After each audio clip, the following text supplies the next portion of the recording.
Wuthering Heights by Emily Bronte. Chapter 12.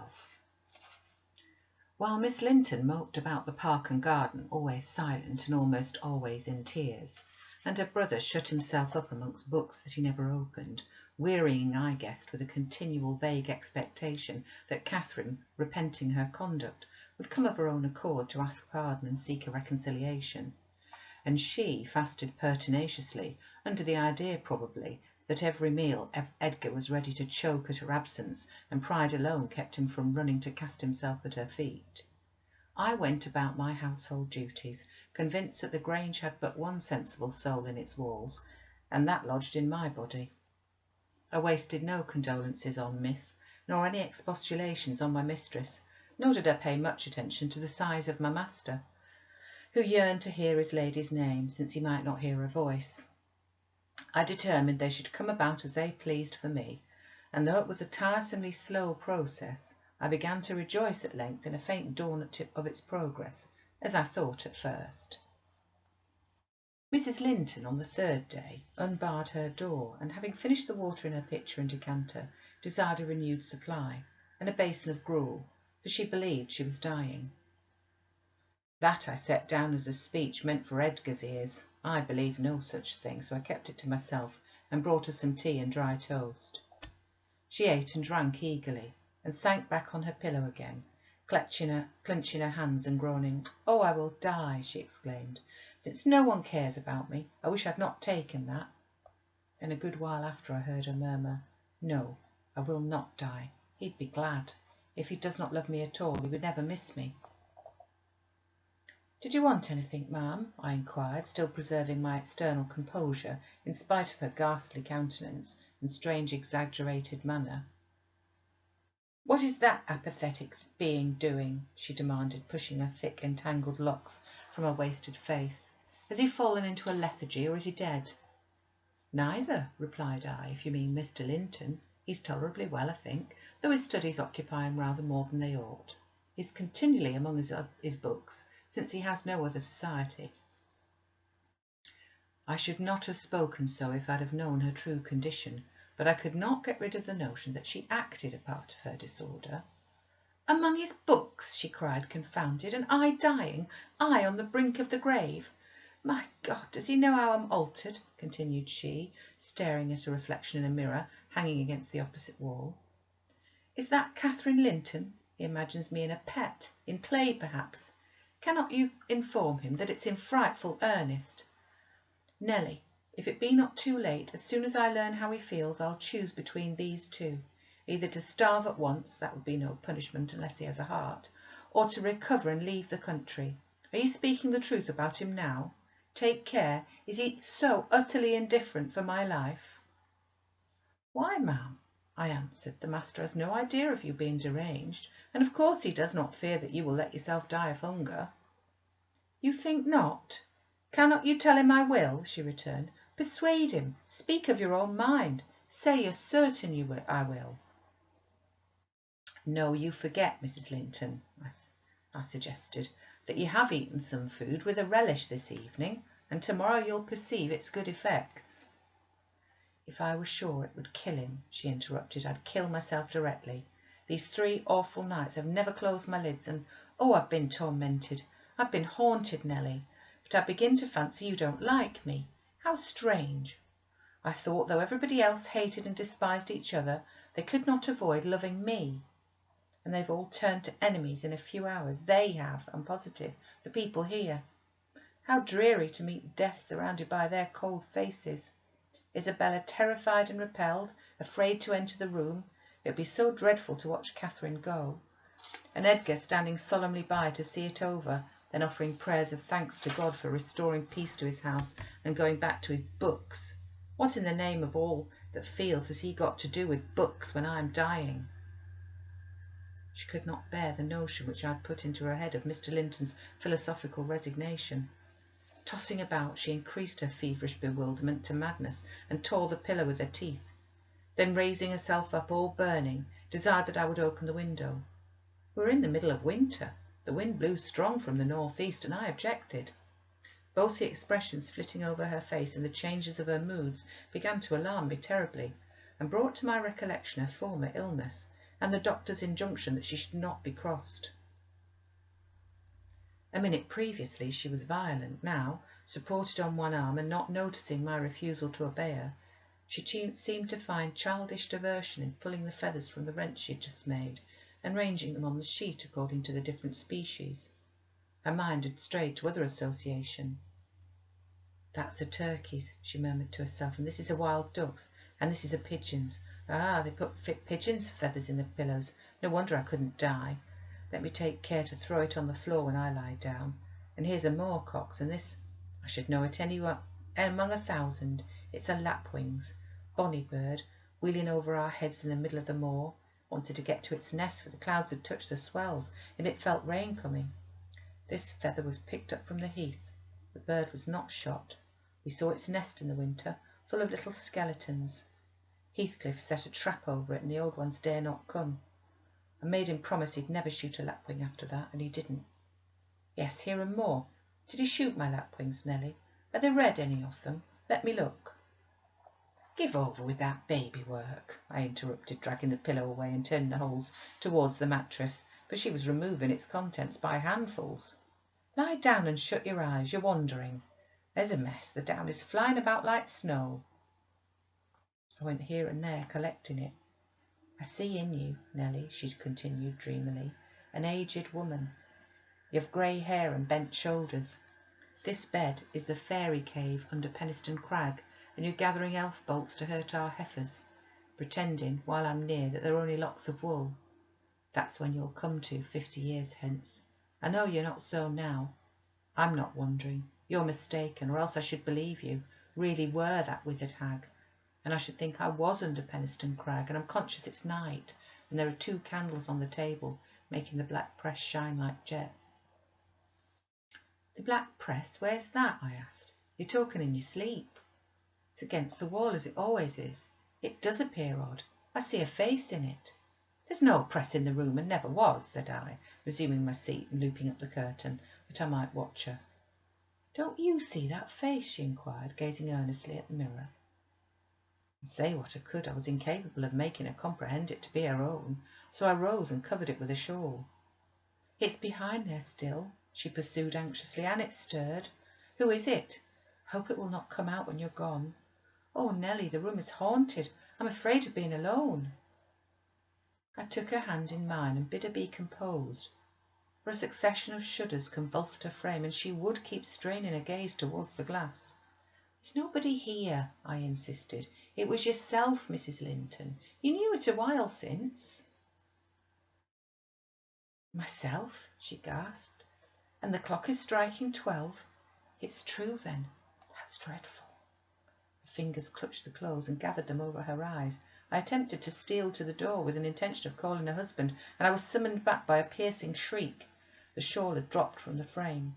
"Why, what is the matter?" cried I. "Who is coward now?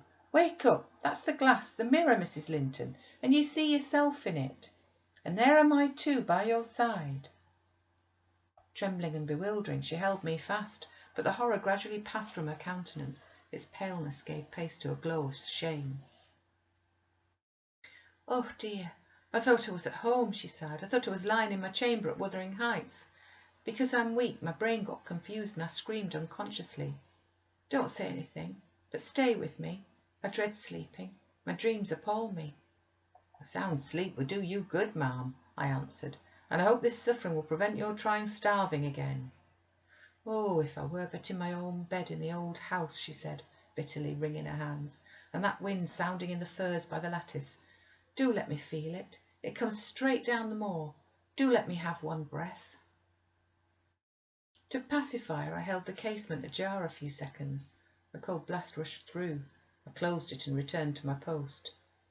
She lay still now, her face bathed in tears. Exhaustion of body had entirely subdued her spirit. Our fiery Catherine was no better than a wailing child.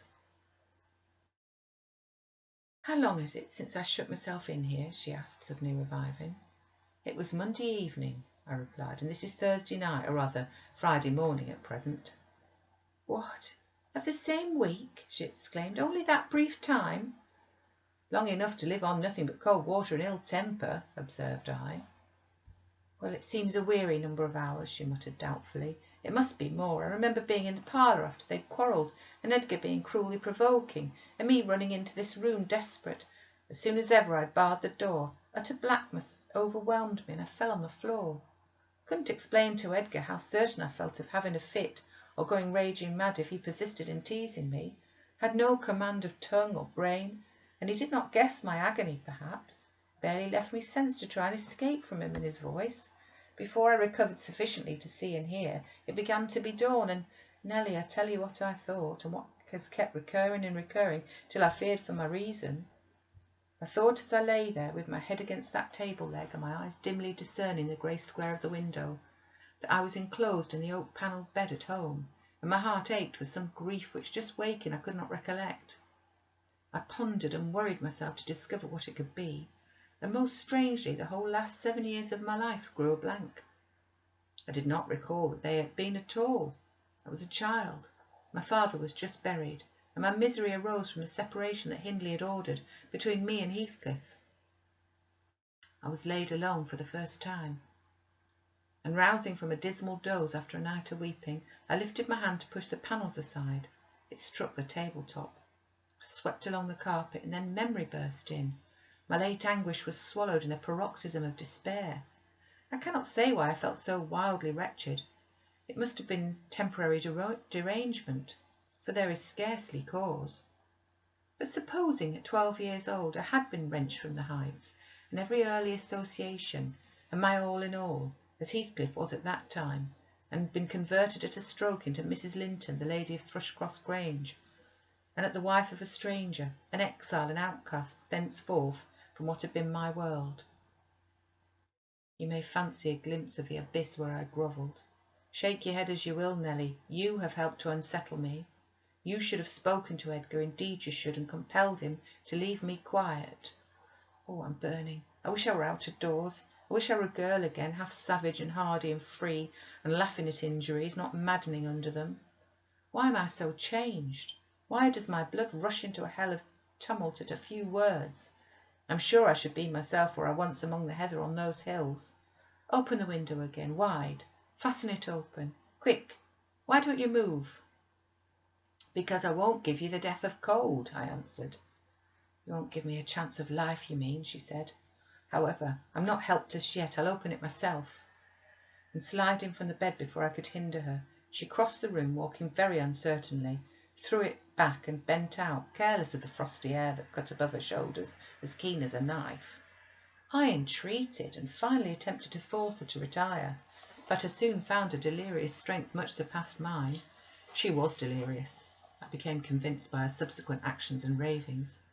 There was a moon, and everything beneath lay in misty darkness. Not a light gleamed from any house, far or near. All had been extinguished long ago, and those at Wuthering Heights were never visible, till she asserted she caught their shining. Look, she cried eagerly, that's my room with the candle in it, and the tree swaying before it, and the other candle is in Joseph's garret. Joseph sits up late, doesn't he? He's waiting till I come home, that he may lock the gate. Well, he'll have a while yet. It's a rough journey and a sad heart to travel it. We must pass by Gimmerton Kirk to go that journey. We've braved its ghost often together, and dared each other to stand among the graves and ask them to come. But Heathcliff, if I dare you now, will you venture? If you do, I'll keep you. I'll not lie there by myself. They may bury me 12 feet deep and throw the church down over me, but I won't rest till you are with me. I never will. She paused and resumed a strange smile. He's considering. He'd rather I come to him. Find a way then, not through that kirkyard. You're slow. Be content you always followed me. Perceiving it vain to argue against her insanity, I was planning how I could reach something to wrap about her without quitting my hold of herself, for I could not trust her alone by the gaping lattice, when, to my consternation, I heard the rattle of the door-handle. Mr Linton entered. He had only then come from the library, and in passing through the lobby had noticed our talking and been attracted by curiosity or fear to examine what it signified at that late hour. "Oh, sir," I cried, checking the exclamation risen to his lips at the sight which met him and the bleak atmosphere of the chamber. "My poor mistress is ill. and she quite masters me. I cannot manage her at all. Pray, come and persuade her to go to bed. Forget your anger, for she's hard to guide any way but her own." "Catherine? Ill?" he said, hastening to us. "Shut the window, Ellen. Catherine, why—" He was silent. The haggardness of Mrs. Linton's appearance smote him speechless, and he could only glance from her to me in horrified astonishment. "She's been fretting here," I continued, "and eating scarcely anything, and never complaining. She would admit none of us till this evening, so we couldn't inform you of her state. We were not aware of it ourselves. But it's nothing." I felt I uttered my explanations awkwardly. The master frowned. "It's nothing, is it, Ellen Dean?" he said sternly. "You shall account more clearly for keeping me ignorant of this." And he took his wife in his arms and looked at her with anguish.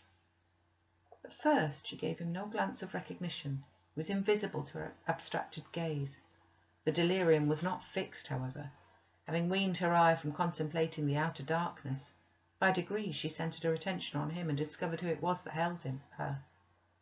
"Ah, you're come, are you, Edgar Linton?" she said with angry animation. "You're one of those things that are never found when least wanted, and when you're wanted, never. I suppose we shall have plenty of lamentations now. I see we shall, but they can't keep me from my narrow home out yonder, my resting place, where I'm bound before spring is over. There it is, not among the Lintons, mind, under the chapel roof, but in the open air with a headstone, and you may please yourself whether you go to them or come to me." "Catherine, what have you done?" commenced the master. "Am I nothing to you any more? Do you love that wretch "Hush!" cried Mrs. Linton. "Hush this moment. You mention that name, and I end the matter instantly by a spring from the window. What you touch at present you may have, but my soul will be out on that hilltop before you lay hands on me again. I don't want you, Edgar. I'm past wanting you. Return to your books. I'm glad you possess a consolation, for all you had in me is gone." "Her mind wanders, sir," I interposed. "She's been talking nonsense this whole evening. Let her have quiet and proper attendance, and she'll rally. Hereafter we must be cautious how we vex her." "I desire no further advice from you," answered Mr. Linton. "You know your mistress's nature, and you encouraged me to harass her, and not to give me one hint of how she's been these 3 days. It was heartless. Months of sickness could not cause such a change." I began to defend myself, thinking it bad to be blamed for another's wicked waywardness.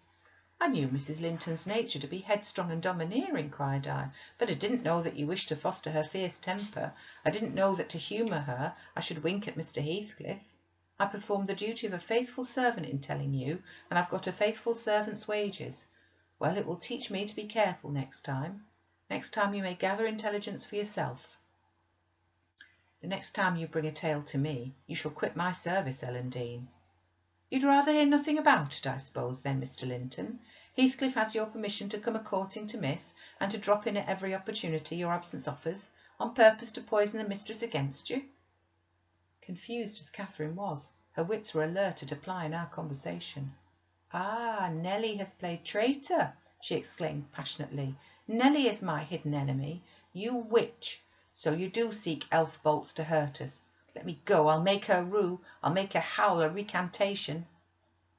A maniac's fury kindled under her brows. She struggled desperately to disengage herself from Linton's arms. I felt no inclination to tarry the event, and resolving to seek medical aid on my own responsibility, I quitted the chamber. In passing the garden to reach the road at a place where a bridle hook is driven in the wall, I saw something white moved irregularly, evidently by another agent than the wind. Notwithstanding my hurry, I stayed to examine it, lest ever after I should have the conviction impressed on my imagination that it was a creature of the other world. My surprise and perplexity were great on discovering, by touch more than vision, Mrs. Isabella's Springer, Fanny, suspended by a handkerchief and nearly at its last gasp. I quickly released the animal and lifted it into the garden. I'd seen it follow its mistress upstairs when she went to bed, and wondered much how it could have got it out there, and what mischievous person had treated it so. While untying that knot round the hook, it seemed to me that I repeatedly caught the beat of horses' feet galloping at some distance, but there was such a number of things to occupy my reflections that I hardly gave the circumstance a thought, though it was a strange sound in that place at 2 o'clock in the morning. Mr. Kenneth was fortunately just issuing from his house to see a patient in the village as I came up the street, and my account of Catherine Linton's malady induced him to accompany me back immediately.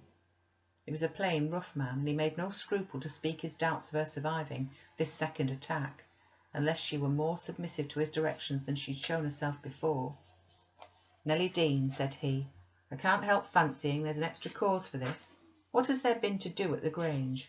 We've odd reports up here. A stout, hearty lass like Catherine does not fall ill for a trifle, and that sort of people should not either. It's hard work bringing them through fevers and such things. How did it begin?" "The master will inform you," I answered, "but you're acquainted with the Earnshaw's violent dispositions, and Mrs Linton caps them all. I may say this. It commenced in a quarrel. She was struck during a tempest of passion with a kind of fit. That's her account at least, for she flew off in the height of it and locked herself up. Afterwards she refused to eat, and now she alternately raves and remains in a half-dream, knowing those about her, but having her mind filled with all sorts of strange ideas and illusions." "Mr Linton will be sorry," observed Kenneth interrogatively. "Sorry? He'll break his heart should anything happen. Don't alarm him more than necessary." "Well, I told him to beware," said my companion, "and he must bide the consequences of neglecting my warning. Hasn't he been intimate with Mr Heathcliff lately?" "Heathcliff frequently visits the Grange," answered I, "though more on the strength of the mistress having known him when a boy than because the master likes his company. At present he's discharged from the trouble of calling, owing to some presumptuous aspirations after Miss Linton which he manifested. I hardly think he'll be taken in again." "And does Miss Linton turn a cold shoulder on him?" was the doctor's next question. "I'm not in her confidence," returned I, reluctant to continue the subject. "No, she's a sly one," he remarked, shaking his head. "She keeps her own counsel, but she's a real little fool. I have it from good authority that last night, and a pretty night it was, she and Heathcliff were walking in the plantation at the back of your house above 2 hours, and he pressed her not to go in again, but just mount his horse and away with him. My informant said she could only put him off by pledging her word of honour to be prepared on their first meeting after that. When it was to be, he didn't hear, but you urged Mr Linton to look sharp." This news filled me with fresh tears. I outstripped Kenneth and ran most of the way back. The little dog was yelping in the garden yet. I spared a minute to open the gate for it, but instead of going to the house's door, it coursed up and down, snuffing the grass, and would have escaped on the road had I not seized and conveyed it in with me. On ascending to Miss Isabella's room, my suspicions were confirmed. It was empty. Had it been a few hours sooner, Mrs Linton's illness might have arrested her rash step, but what could be done now? There was a bare possibility of overtaking them if pursued instantly. I could not pursue them, however, and I dare not rouse the family and fill the place with confusion, still less unfold the business to my master, absorbed as he was in his present calamity, and having no heart to spare for a second grief. I saw nothing for it but to hold my tongue, and suffer matters to take their course. And Kenneth being arrived, I went with a badly composed countenance to announce him. Catherine lay in a troubled sleep. Her husband had succeeded in soothing the excess of frenzy. He now hung over her pillow, watching every shade and every change of her painfully expressive features. The doctor, on examining the case for himself, spoke hopefully to him of its having a favourable termination, if we could only preserve around her perfect and constant tranquillity. To me he signified the threatening danger was not so much death as permanent alienation to intellect. I did not close my eyes that night, nor did Mr Linton. Indeed, we never went to bed, and the servants were all up long before the usual hour, moving through the house with stealthy tread, and exchanging whispers as they encountered one another in their vocations. Every one was active but Miss Isabella. They began to remark how sound she slept. Her brother, too, asked if she had risen, and seemed impatient for her presence, and hurt that she showed so little anxiety for her sister-in-law. I trembled lest he should send me to call her, but I was spared the pain of being the first proclaimant of her flight. One of the maids, a thoughtless girl who had been on an early errand to Gimmerton, came panting upstairs, open-mouthed, and dashed into the chamber, crying, "Oh dear, dear, what mun have we next? Master, master, our young lady!" "Hold your noise," cried I hastily, enraged at her clamorous manner. "Speak lower, Mary. What is the matter?" said Mr Linton. "What ails our young lady?" "She's gone! She's gone! Yon Heathcliff's run off with her!" gasped the girl. "That cannot be true. exclaimed Linton, rising in agitation. "It cannot be. How has the idea entered your head? Ellen Dean, go and seek her. It's incredible. It cannot be." As he spoke, he took the servant to the door, and then repeated his demand to know her reasons for such an assertion. "Why, I met on the road a lad that fetches milk here, and he asked whether we weren't in trouble at the Grange. I thought he meant for Mrs. Sickness, so I answered yes. Then says he, 'There's somebody gone after him, I guess.' I stared. He saw I knew nought about it, and he told how a gentleman and lady had stopped to have a horse's shoe fastened at a blacksmith's shop 2 miles out of Gimmerton, not long after midnight, and how the blacksmith's lass had got up to spy who they were. She knew them both directly, and she noticed the man. Heathcliff it was, she felt certain. Nobody could mistake him. Besides, put a sovereign in her father's hand for payment. The lady had a cloak about her face, but having desired a sup of water while she drank, it fell back, and she saw her very plain. Heathcliff held both bridles as they rode on, and they set their faces from the village and went as fast as the rough roads would let them. The lass said nothing to her father, but she told it all over Gimmerton this morning. I ran and peeped, for form's sake, into Isabella's room, confirming when I returned the servant's statement. Mr. Linton had resumed his seat by the bed. On my re-entrance he raised his eyes, read the meaning of my blank aspect, and dropped them without giving an order or uttering a word. "Are we to try any measures for overtaking and bringing her back?" I inquired. "How should we do?" "She went of her own accord," answered the master. "She had a right to go if she pleased. Trouble me no more about her. Hereafter she is only my sister in name, not because I disown her, but because she has disowned me." And that was all he said on the subject. He did not make a single inquiry further, or mention her in any way, except directing me to send what property she had in the house to her fresh home, wherever it was, when I knew it.